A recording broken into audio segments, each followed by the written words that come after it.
Oh yeah, Seeking Fight News. Back at it. Bernard Hopkins. The once formerly known as the Executioner Bernard Hopkins, former middleweight champion, former light heavyweight champion, is picking Vasyl Lomachenko by knockout. Very bold prediction here by Bernard Hopkins. And, it's one thing to predict a fight and, to go out there and to really stir the pot. But, to be honest, I disagree with Bernard Hopkins in his logic. For many reasons.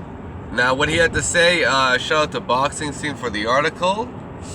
Bernard Hopkins went on to say that, he's picking Loma by KO in the later rounds. He believes that Lomachenko is more continuous with his offense, throws a lot of combinations, he starts fast, and he believes Rigondeaux starts slow. He called Rigondeaux a slow starter. Guillermo Rigondeaux, a guy who's knocked out, more than a handful of guys or hurt them badly in the very first round. In fact, he broke Jazza Dickens' jaw in the first round. His first fight against Juan Noriega, he won by first round KO. That dude Saud Koketkem knocked him out in the first or second round. That guy he just fought, Moses Flores, got knocked out in the first round. He was a fucking towering over Rigondeaux. Rigondeaux took him out easy. He flopped over to the floor. Fucking guy, man. You know what?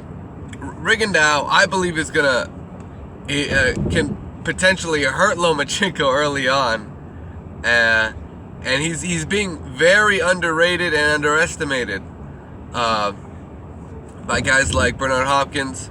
But Bernard also feels that the weight may affect Rigondeaux in a way where he's not going to be as fast on his legs and his power won't carry up.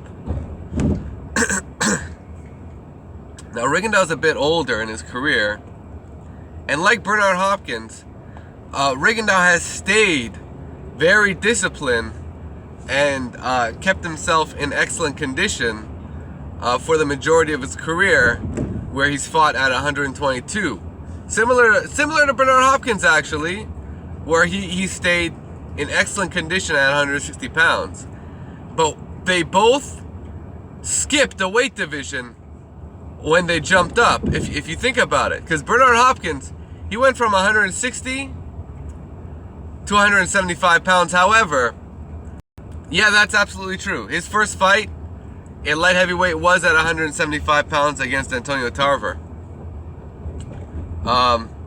Similar to Rigondeaux here, his first fight's going to be 2 divisions up against Lomachenko. So there's definitely a parallel between these two fighters. Both of them are defensive greats, and I just see Bernard Hopkins just overlooking the fact that Rigondeaux actually starts a lot faster than he may. I don't know if he's going senile or not, but Rigondeaux actually starts fast in fights. Look at what he did to Nonito Donaire. I believe, if I remember correctly, he swept the early rounds and had quite a big advantage on points in that fight. So, there's definitely going to be a lot of variables when it comes to Lomachenko versus Rigondeaux. But you could even go to that article and look at the comments. Everyone, like the majority of comments, disagree with Bernard, and Lomachenko's not a real puncher. You think Rigondeaux's gonna quit? Rigondeaux has 0 quit in him, 0. Dude's legit fighter. Came from nothing out of Cuba. Had to defect. The guy's story is it's like many others from Cuba, and it's a story of determination and will, and never giving up on a fucking dream and shit. Like Rigondeaux's been through some shit, and for him, this is his crowning moment, and I don't think he's gonna let that slip away. I just don't see it. I don't see it, and I don't see how, you know, throwing 50 to 70 punches around versus Rigondeaux is going to be effective. It's about being effective. You know, all those little tricks you can see on YouTube with Lomachenko doing all these fucking flashy ass tricks, you know, feinting with his punches. How much of that is going to work is my question. Because he'll throw some arm punches just to sneak in a big right hand. But I don't think you can do that against Rigondeaux. So some of these like cute tricks he's got in the bag, it's not gonna apply. It's not gonna apply when you're up against an elite,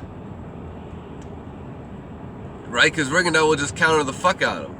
Like, to be honest.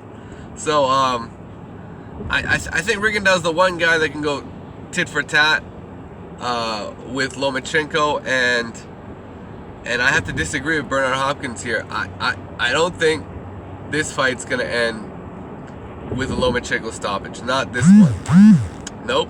In fact, I've said it. I've said it, and I'll say it again.